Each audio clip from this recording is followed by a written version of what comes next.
And you, yeah, of course you're doing it. But are you singing lyrics on this? No, there's kind of no lyrics on it. It's Yeah. because that's another thing that we used to do. Is that coming up with the top line? Because most of the times we wrote the music part first, and then the next thing we would have to work out is what's the melody, and then what's the lyrics to go with the melody. Yeah. And so what would quite often happen is that we vocalise. Mark would, and I would just sort of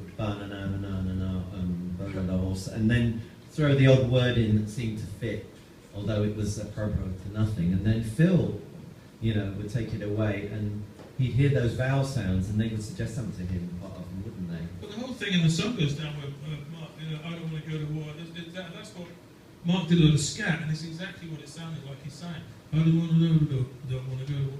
So it's quite easy as a lyricist, you just sort of drop down the vowel sounds and fill in the blanks.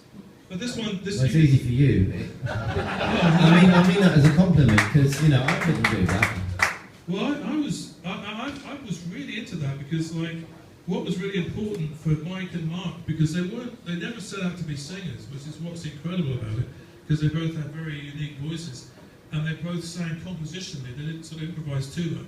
But it was really important for the lyricist involved, or brother, or Mike, or myself, to pick vowel sounds and work with their voices. Like with Mark, you would never have an E sound on a high note. You just wouldn't go E up there because it just didn't work, So it was very important to do the process we went through where we did what you're about to hear, which is just sang a scatty guide part. Was very important to me because it helped guide me as to what vowel sound, what words I could use.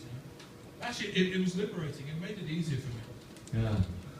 And I just on the way out we were talking about the Chinese way because a lot of people love that song and I love playing it live. But unfortunately, that was an addition to the album. At the end of the run, I had 2 hours one afternoon to write it.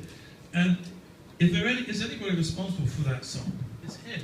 Because it's his keyboard part. It's his keyboard. You didn't make any vowel sounds. No, you did on your keyboard part. Your keyboard went